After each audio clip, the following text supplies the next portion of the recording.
Welcome back to another episode of Fenway Finale live on Twitter and YouTube. Tonight, I'm joined by James and Will, and we're breaking down on everything from this afternoon's 5-0 win and the Red Sox first series win of 2026. I truly think this will be the first happy show of the season, but let's ask you guys. Go ahead, James. Let's see your thoughts from today's win. Yeah, it was awesome. Obviously, Sonny Gray went out and did his thing. He was excellent, and the offense did enough. And overall, like we were talking about before, just a clean game. So happy to win a series for the first time in 2026. I'm in the same boat. Clean game, no errors, good pitching.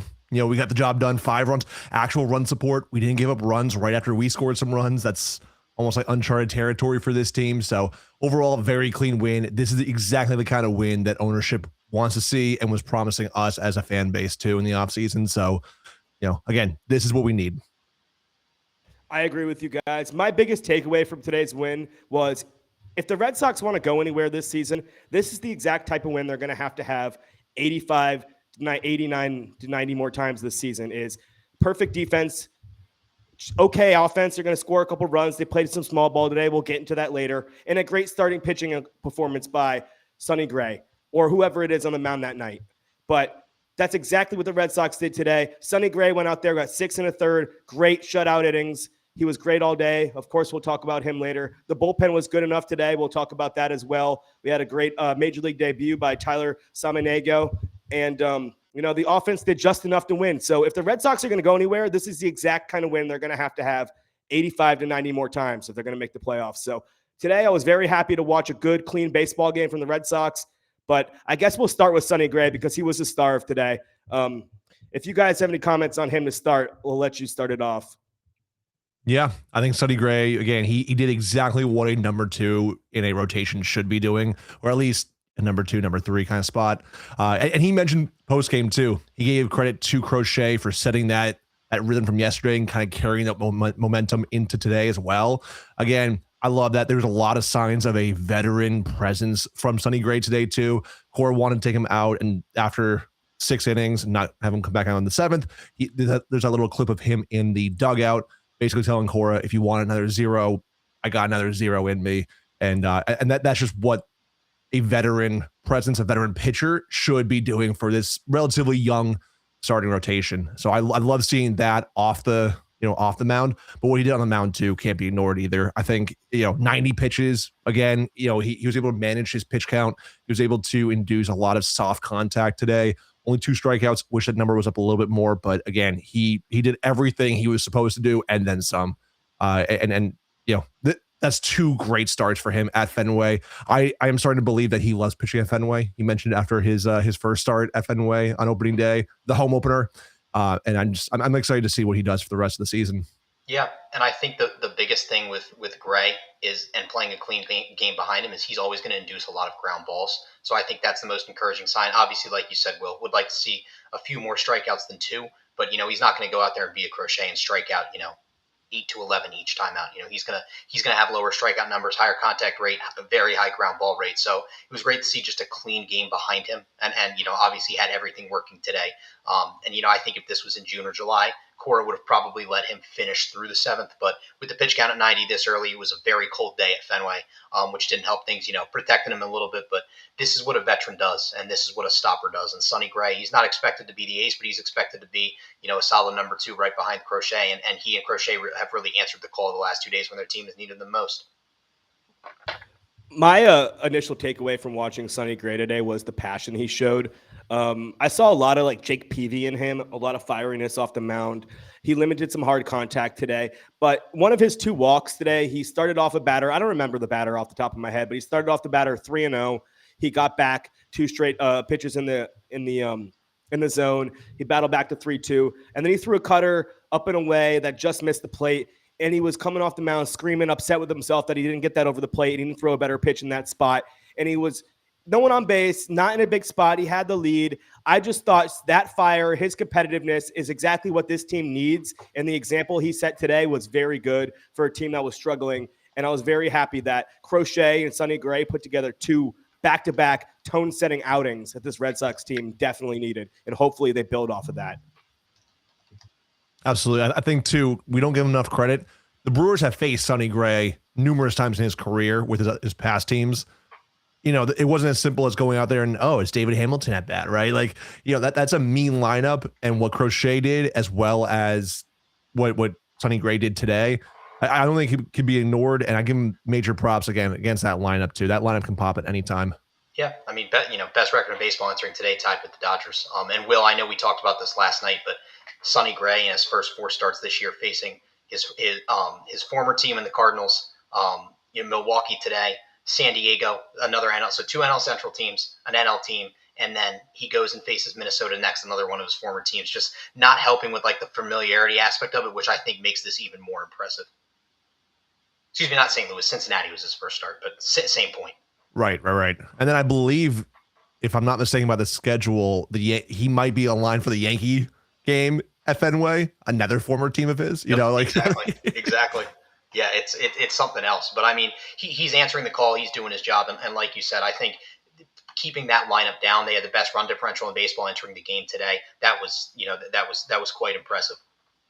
I'm not trying to take anything away from the Crochet start. I was there in person. It was electric. It was an awesome pitcher's duel. But that lineup the Brewers rolled out was not their, let's win this game, like competitive lineup without Yelich, without, they were missing a few bats. It was, damn, we're facing the best lefty in baseball. Let's give some guys a night off. Absolutely. And so again, I'm not trying to take anything away from Crochet. He did his job.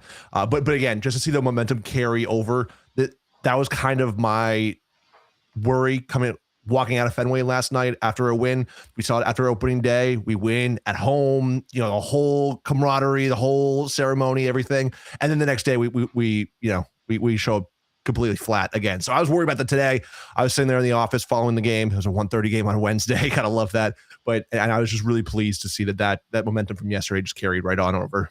And I think the biggest thing, and obviously last night, obviously you went to Witt and you went to Chapman, but Crochet and Gray overall gave the bullpen really good rest. You only have to go to everyone once over these last 2 nights, and off day tomorrow. They're going to be really well rested going into the series in St. Louis, which I think is huge.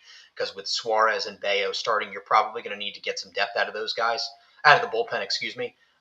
So it was great that Crochet and Gray were both able to pitch into the 7th and do their job that way. I think that's an underrated sort of thing. If over these next 6, the Sox are able to take 4 or 5 out of 6, get things back on track a bit, I think that could be like a key turning point in this as well.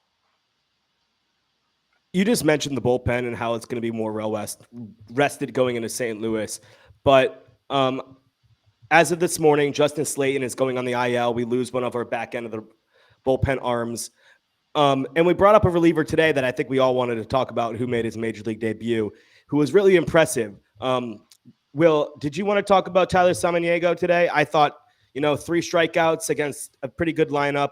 I was impressed. I don't know how long he'll be up here. I'm not really serious. I'm not really sure how serious Justin Slayton's injury is. We don't have as much information as we need on that yet, but anything on Tyler Samaniego, because I was impressed. I know James was impressed. And I know you were impressed. But if you want to lead it off with him, I think we should talk about him. Yeah, absolutely. Obviously, anytime a reliever of Slayton's caliber goes down, whether it's 1 game or 10 games, it's going to hurt, and it's going to be a missing presence. And it's oblique too. I don't want to speculate anything. Obviously, I think Cora kind of not downplayed it, but he mentioned it wasn't as serious as it sounds. Scary. Absolutely, it's a scary body part. Anytime you're mentioning a pitcher too with an oblique or anything in that torso area, and they're rotating and twisting, I just, think about Roman last year. Think about Roman. I mean, and again, let's hope for the best. But again, I'm glad that Samaniego came up and he did exactly what he was supposed to do. 3 Ks, he led that 1 walk, but again, against an explosive lineup, and he looked confident. That looked like he's been in the league for 5 years. Like, he looked like he owned every bit of that mound. And he just shut them down. It was awesome. He had the swing and misses going. There's only 1 inning, yes, but still exactly what you want to see from an MLB debut from a guy like that. Absolutely. And I think striking out New England native Sal Frelick, for his first strikeout is also kind of touching too. But yeah, obviously, didn't know he was going to be up here until late last night, early this morning. So it was great to see him come in. Pick up the 2 strikeouts. Obviously, Sonny Gray still learning his name after the game. I thought that was a bit of a funny moment in the presser. But we talked in the offseason about needing a lefty, and obviously I'm not saying he's the answer, but it's like it's nice when you need to go to a depth guy that it's a lefty that can get the job done, because you never know when that situation might pop up again. I think that's the biggest thing as well. I think it's really cool that he made his major league debut on the same day we also learned that Johan Oviedo is going to be out for at least 6 more weeks. He's going to take about 6 weeks off with a flexor strain. That's probably good news with what initially we were told. He was going to go get a second opinion on the guy who did his initial Tommy John surgery. But Tyler Semeniego was also acquired in the same trade as Johan Oviedo for the password. So it's nice to see that we're getting something out of that trade at the moment instead of just maybe a lost season from Oviedo. So it is kind of cool to see that the Red Sox are getting some sort of production from an acquisition they acquired this offseason, because it hasn't been great so far. Yeah, absolutely. And I think, between him and Contreras showing out in the series, that's two. And Gray, the guys we acquired this offseason really started to show out. And Durbin had his best series as a Red Sox thus far as well. So next I want to get into the offense, because you brought up Durbin. He had a pretty good series. Not a great series, but he kind of broke out of it a little bit. I want to bring up Monasterio today because he put up 4 really good at-bats, in my opinion. He walked 3 times. I think it was a little bit weird to see him in the 2-hole playing shortstop when we got the lineup this morning, but I was impressed with the at-bats he put up. He didn't hit the ball very hard, but he walked 3 times. He was on base 3 times. It's exactly what you need out of a guy at the top of your order. Do you have any thoughts on him? I know he hasn't got a lot of at-bats to start the season, but I'd like to see him play more over guys like IKF. Just my opinion. For the most part, he's come in and he's done his job. He's answered the call for the most part. Again, today I saw that lineup too, shortstops, batting second. It kind of rubbed me the wrong way. But anytime that you have, I think it was 5 walks between Roman and Monasterio, it's like that. That's just exactly what this ball club is going to be doing all season, right? It's small ball, it's working the count, it's getting on base any means necessary. And whether that's walks or base hits, as long as Mona is on base, I'm happy with him, and he showed that he could play shortstop too. No crazy defensive web gems from him, but that versatility too is going to have him competing with IKF. And every time we see IKF with a swinging bunt or whatever, and he's not running out of the box, it just bumps that Mona confidence just that much more, at least in my book, when I'm comparing the two. Yeah, and Monasterio had a really good spring training. And it's carried over. Obviously, he only had 8 at-bats going into today, but the 3 walks, like you mentioned, Nick and Will. And I think the biggest thing is, to a lesser extent, he's the right-handed version of Yoshida on the bench. Not saying, obviously, and we can talk about Yoshida. People have been mentioning it on Red Sox for the last couple of days. His exit velo and hard hit velocity right now, again, small sample size, but only second in baseball to Jordan Walker, who might finally be figuring it out. Good for him in St. Louis. So that probably needs a little bit more run to see where that's at. But it's like, in terms of the on-base ability and providing good at-bats, he's not a guy that's going to strike out a ton. So, obviously I think they have IKF above him on the depth chart, but I would like to see that flipped if this continues, obviously. Like, he's putting together good quality at-bats, really can play anywhere in the infield and hit anywhere in the order that you need him to. So. Another guy I wanted to point out was Rafaela. 2 hits today. His batting average is up to 324 with an 800, pretty much 800 OPS. 790, yeah. If this is where he's going to be, I know it's not going to happen, but he is a pretty streaky hitter. If this is where he's going to be, he needs to be in the lineup every day and probably higher up in the lineup. I know Navarez is really struggling. Isaiah Kiner-Falefa was below him today, but I'd like to see Rafael probably in the 6th spot if he's going to hit like this at the moment. That's my only other takeaway.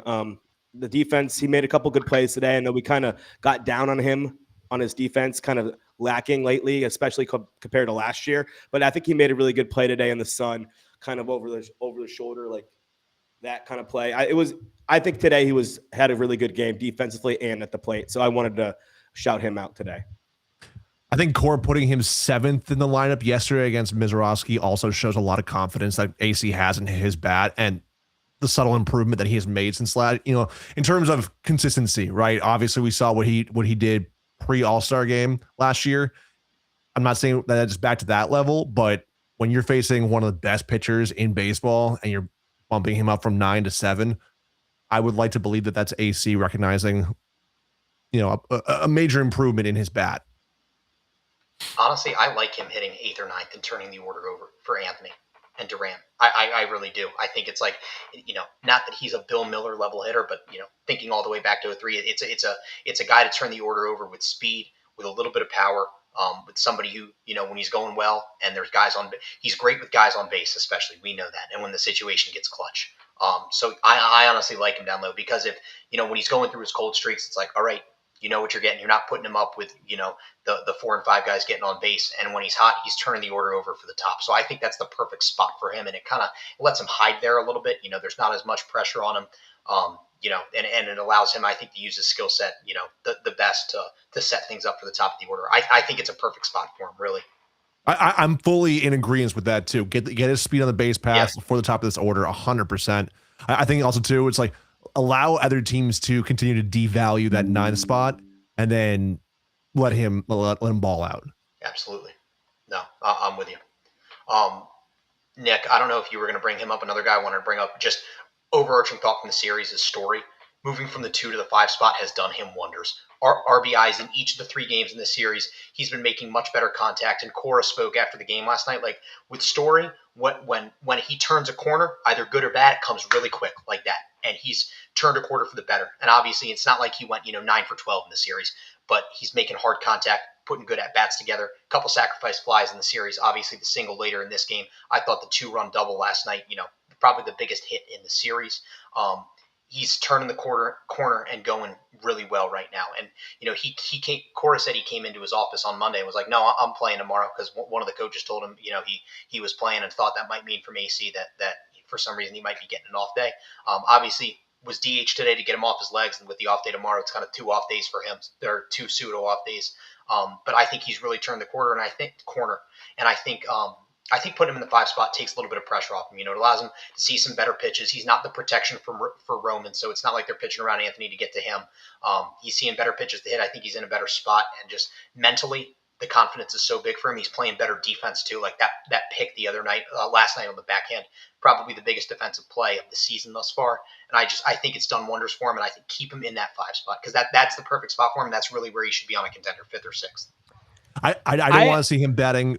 Sorry, Nick, real quick. I don't want to see him batting 4. I don't want to see him batting 6. I want him right in that 5 spot. Yeah, it's perfect. Until he convinces me otherwise for the negative, right? Like that 5 spot is like made for him, and he's showing why. It is beautiful. I wish John was on tonight to get his reaction as to why he didn't sit today. But again, moving to DH.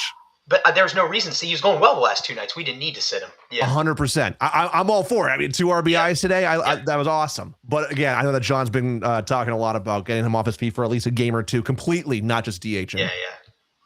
I bet he was going to sit today, and I think not Cora. I think Story talked Cora to put him in at least at DH. I think Jarren Duran was in left field and Roman Anthony was at DH in Cora's mind. And when his Story came into his office last night and said, "I need to be playing," he said, "All right, you're going to DH."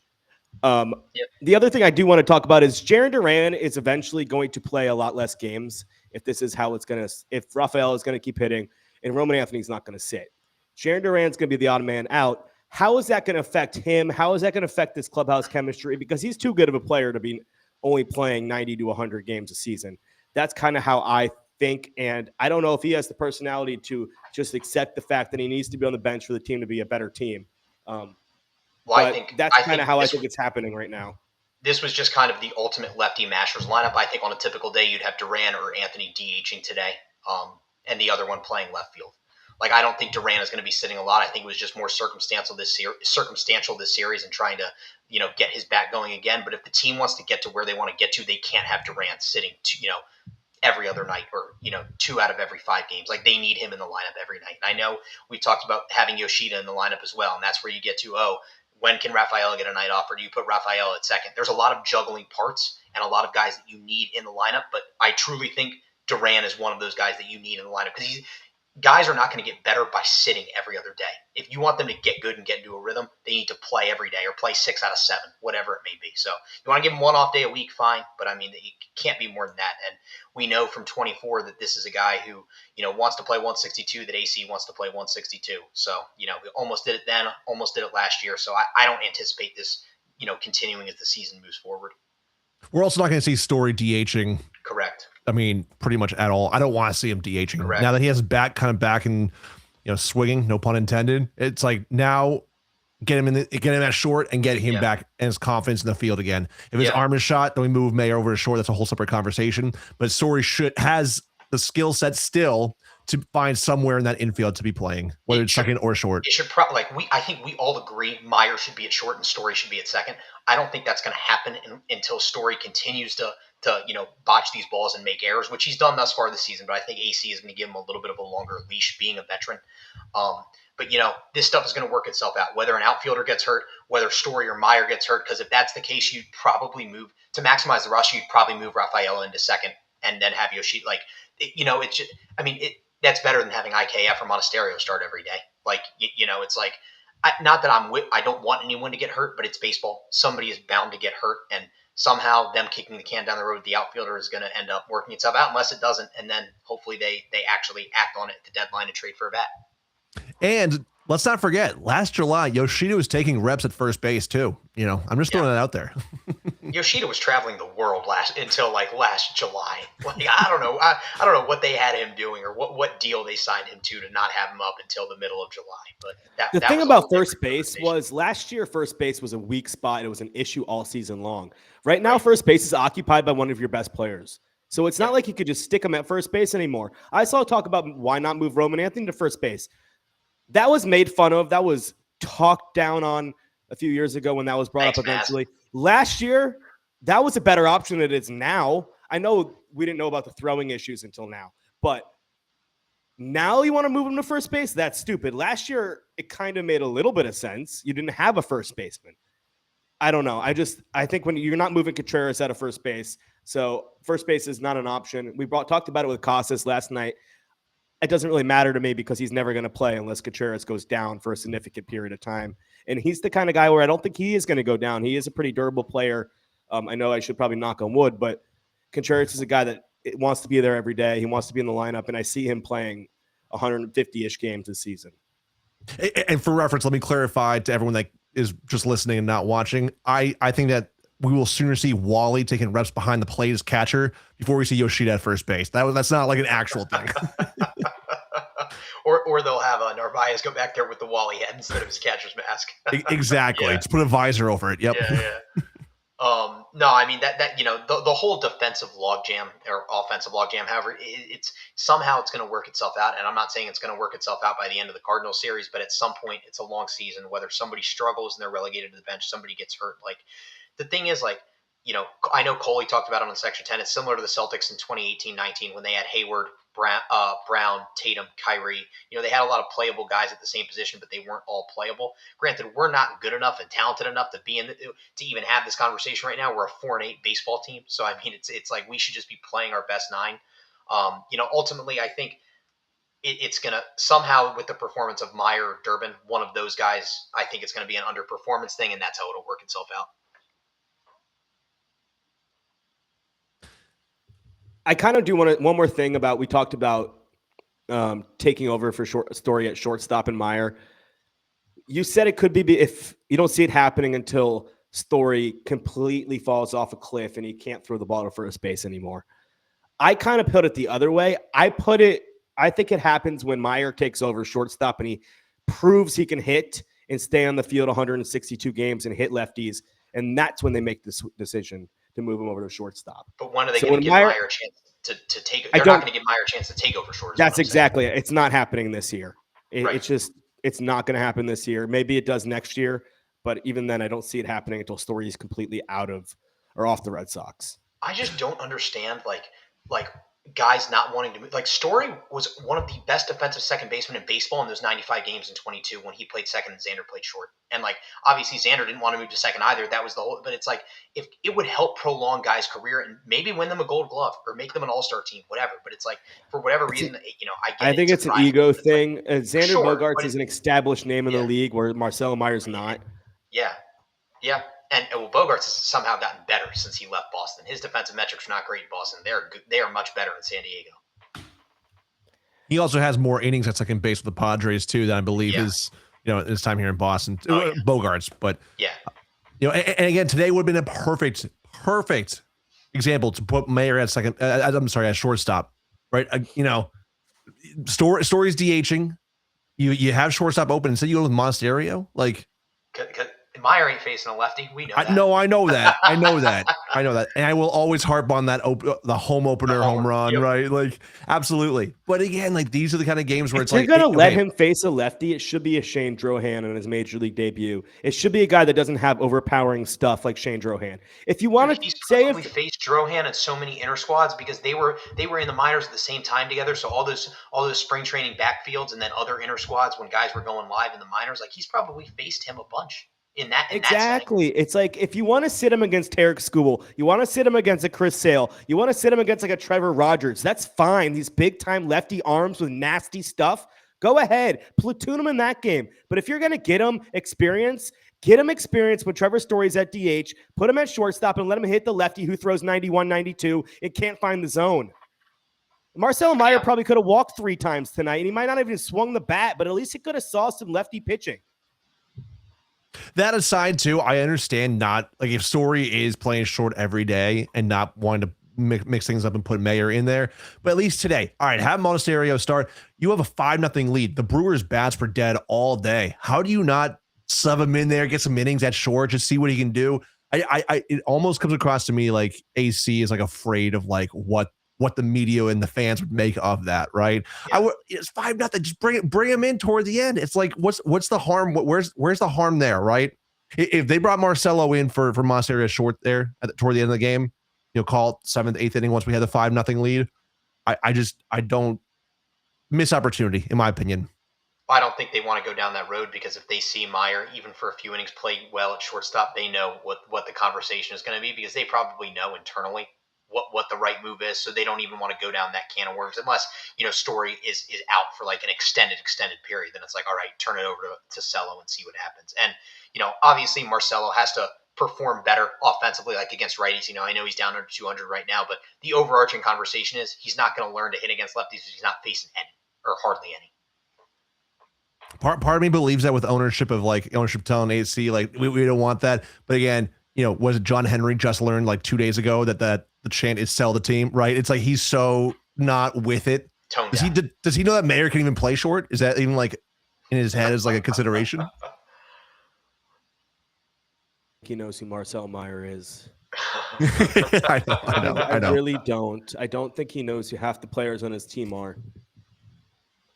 And that's fine. It's fine. I don't care. I don't want my owner like being best friends with my players either, but you got to know who's on your team.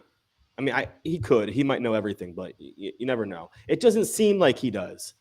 It just doesn't seem like our owner cares about our players like that. So yeah, whatever. It's not like you're going to change John Henry and his age and his net worth and all he has. So there's nothing you could do about it. And this is a point that we got into on Monday, Nick. But what I wanted to touch on was like, obviously we can talk about sell the team ownership all you want. And I think we're all completely on board with that. Obviously it's never happening. But, we talk about, they're at $260 million this year. And the way the front office just designed the team with like a lot of players who are redundant in that sense. It's like, Monasterio and IKF are pretty redundant. And I know it evens out with Romy being hurt and whatnot, but it's like, you have 5 outfielders, you have 2 guys in Monasterio and IKF on the bench who do the same thing. It's like, it's not a balanced team. There's no other impact bat. It's just like, I don't know what the overarching thought process was with the structure and construction of the team. Contracts are weird too with a lot of the pre-arb deals that they gave out, that they're paying these guys more money than they initially thought they would have if they didn't give them these contracts. So it's I'm always a fan of doing that though. I'm okay with it, especially like the Roman Anthony one. I'm okay with it, but like you're paying Christian Campbell a significant chunk of money. He's not going to play on this team this year. So I'm totally fine with the Campbell deal because if he is like an average starter at any point over the duration of the contract and makes like one All-Star team, that is totally worth it. And you're not going to hit on every one of those contracts. And to hit on the ones like Roman, or you think about Atlanta, you hit on Acuna, you hit on Albies, you're going to have deals like Campbell, like Michael Harris. And look, it took Michael Harris a few years, but it looks like he's finally starting to swing it better again. So it's like, you're not going to hit on all of them, but if you don't try at all, you're not going to get any of them or hit on any of them. So it's like, I'm a fan of continuing to do those deals, and more often than not, they will work out.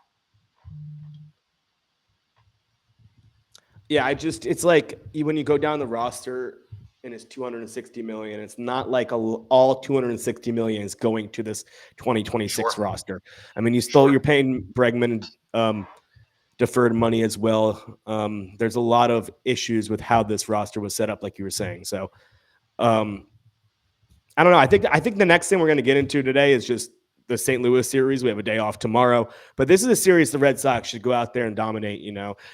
They have a better record than the Red Sox. They're actually 7-5, but this is a team with a lot less talent than you, especially in the starting rotation. So I think we should start with that. We'll get into game one. It's Connolly Early versus Dustin May. We all know what Dustin May did last year on the Red Sox, the infamous trade, Dustin May for James Tibbs. But what do you guys think about the game one on Friday against the Cardinals? I'm going to pick a win. I think Connolly Early is one of our best pitchers in the system. Dustin May is one of the worst pitchers in the league. Just off of that is when I'm going to pick a win. But let's break it down even further if you guys want to. Yeah, similar to my approach coming into this Brewers series, this is another opportunity to absolutely just show it to Breslow and the front office, right? With Dustin May on the mound, we traded Tibbs for 6 games of Dustin May. Granted, he got injured, yada, yada, yada. That is a trade. I could talk for the next 3 hours about how that trade was the worst part about the Devers trade. Should have been Merrill Kelly. Absolutely. But Tibbs tearing it up. Anyway, we all know what he's doing. We all know what he's doing in minor leagues. This is the game that you circle on the calendar if you are a Red Sox hitter and you say, this is the guy that we are going to absolutely murder in the first few innings and get this guy out of here early.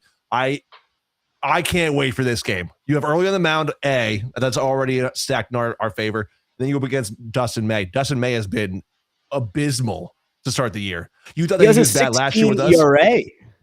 You thought he was bad for us last year. Negative 0.6 B WAR already. It's unbelievable. It's unbelievable. So May going back to how bad he was with the Sox last year, he appeared in 6 games, like you said, Will. 5 starts, had a negative 0.3 B WAR, had a 1-4 win-loss record. I forgot he threw that one complete game. 28 and third innings pitched, an ERA of 5.4 and on the dot, and he struck out. His K/9 was 8.3. He struck out 26 batters in those 28 innings. I completely forgot about that. I think that was an 8-inning complete game, if I'm not mistaken. I don't know how it might be. It might be. Yeah, I'm getting his game log right now because I here's some of his rate stats for 2026. I know it's only been 2 starts, but these are insane. So right now he's giving up 20.9 hits per 9, 20.9, 2.5 home runs per 9. Here we go. Hold on. His FIP is at 6.43, which is way like his ERA is almost at 16. So a 6.5 FIP is awful, but I think the craziest stat is he's almost at a 2.8 WHIP. So he's almost allowing 3 batters to face per inning, and that's never going to be a recipe for success in the major leagues. So if you don't go out there and score 4, 5, 6, 7, 8, 9 runs against Dustin May, I am going to be very, very disappointed. I want to see some home runs. I want to see some power breakout against Dustin May. I want you to beat the ever-living crap out of him. Get him out of there in the first if you have to. This is a guy just for Red Sox fans to feel something about that James Tibbs trade. Go out there, crush Dustin May, please. Yeah. And just to rub salt in the moon, James Tibbs right now, current stats 19 for 46, so hitting 413, 1481 OPS, 7 bombs and 13 ribbies. So that's the remnants of the Rafael Devers trade, who also went deep today. It was an absolute bomb. If you look up all the home runs, they're absolute bombs. There's like 5 of them over 450 feet. Like this guy is not just hitting wall scrapers; he's hitting bombs. Yep. And the argument I see on Twitter all the time is, "Oh, we don't need another outfielder." Yes, but he plays first base. It's like he hits bombs. He hits bombs. My thing with positions, it's like that stuff works itself out. And guess what? If you really don't need it, you can trade it for a piece of importance. Like, it doesn't matter whether he's a center fielder, he's a first baseman, he's a catcher, whatever. Obviously, third base. Obviously, he was a first baseman outfielder, but it wouldn't matter what position. If he was getting the job done, they would A, find a spot for him, and B, if they couldn't find a spot for him, they'd trade him for an area that they could find someone a spot for. It's like it's just assets to help the major league team. Position doesn't matter. So that's the whole frustrating thing. But yeah, I would love to. What we talked about last night, coming up with the Cardinals and the Twins, who are not very good. This is a chance to take 5 out of 6, get things back to 500 or right around it before coming back to Fenway against the Tigers and the Yankees. This is their opportunity. And is winning 5 of 6 on the road hard? Yes, but they put themselves in this position. They got to dig themselves out of it. So, there's going to be no sympathy for, winning 4 out of 6 or 3 out of 6. Like, you have to go and take care of business against teams that aren't great. I know St. Louis is 7-5 right now, just took 2 out of 3 from the Nationals in D.C. But, at the end of the day, they're not going to be a great team this year. This is when you have to, to turn the page and really stick it to them. So, Nick, if they go 5-6, that puts them at 9-9 after that. Yep. Yeah, exactly. I'll be extremely happy. Now, I'd even be okay with 4-6, but if you go 3-6 and below that, then there's a huge issue. I think if you go if you take both series 2-3, I'd be okay with that. I'm not going to go out there and say that's a disappointment. It's hard to win series, especially when you're going to Minnesota in April. It's hard to win 3 games up there. Sure, but the problem is they dug themselves in such a big hole, and it doesn't get easier. Like, that's why it's like, all right, one of these series you have to sweep, and the other one you have to win 2 out of 3. Like, I don't care which order it happens in, but it's like you dug yourselves in this hole, and you don't want to remain in this hole because the longer you remain in this hole, the more you're going to be looking up at the standings every day. People are going to be talking about it. Oh, you guys are 500 on May 12th. Whatever it may be. It's like, get yourselves out of it by the end of April, and nobody really remembers the 2-8 start. The 2011 Red Sox until September, after that 2-8 start, were the best team in baseball. And obviously, chicken and beer changed the course in 2011. But it's like they were legitimately the best team in baseball on September 1st. And it's like they started 2-8. Obviously, that team was loaded. This team is not in the same sense. But my point is that the earlier you dig yourself out of it, nobody remembers it. 4-2 is the absolute bottom that I will accept for these two series. Correct, and I won't be thrilled at 4-2. Like, I'm not going to be pissed, but it's not like whoop-de-doo. It's not like you're going to New York and Toronto or New York and Seattle, and it's like, all right, we did our job on a road trip. It's these are 2 teams that you should be able to beat up on because the pitching matchups are favorable, and especially in the Minnesota series, you're going to have Crochet.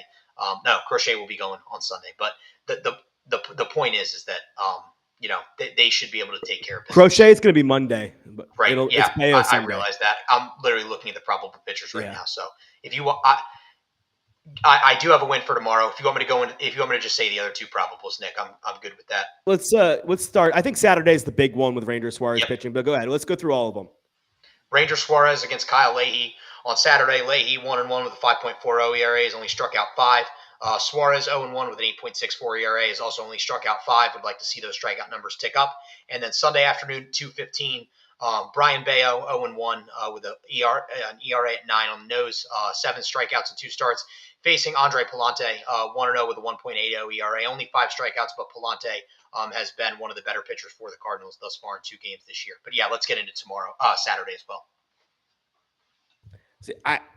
So Ranger Suarez to me is like the biggest wild card on this team. If we can get him back to Phillies Ranger Suarez, I think this Red Sox team will be perfectly fine. But I have not liked what we've seen from him so far. A lot of issues with he was spotted a 4-run lead last start and he couldn't hold it. It was an instant give back instantly. And that's exactly what you can't happen. Exactly what you can't let happen when you just got a $130 million contract and you're trailing in a game, or you're trailing early, and at the time it was a 2-8 start to the season, or was it not? It was the 2-7, whatever. Ranger Suarez, and you give back a 4-0 lead. I need to see him go out there, get a lead, and then pitch with a lead. I have a lot of friends that are Phillies fans, and they just praised Ranger Suarez. One of the things they talked about was how he would go out there and he had nuts.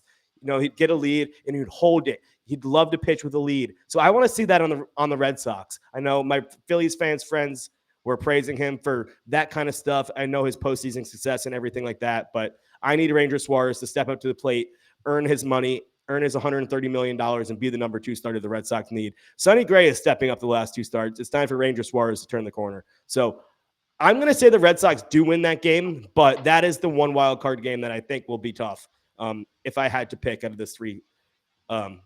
But I'm going to take a win. I'm right there with you. I think one name that was already mentioned on the show tonight, Jordan Walker.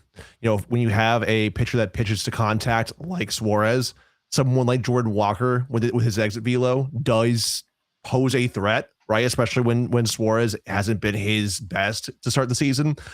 I still think that we win this game. This is my big if of the series. I do think that Bayo breaks it down or like locks it down in the third game. We'll get into that here shortly, but this is the one question mark of the series, the one that I think could go either way.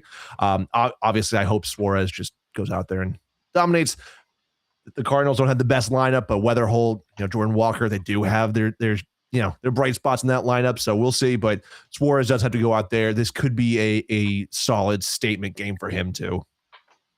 Yeah, absolutely. And Jordan Walker, wanted to touch on him real quick. After today's game, hit another home run, is still first in baseball in average exit velo, 97.5. If you look at his Savant page, it's all red and all in the 90s. He's still only 23 years old, got called up when he was 20 in 2023, but I think he's finally figured it out. One of the former top prospects in baseball. Have to be careful with him. And think about Suarez, obviously the big offseason acquisition. I don't know if he was ever properly, stretched out in spring training, the WBC, going back and forth between that. It doesn't matter.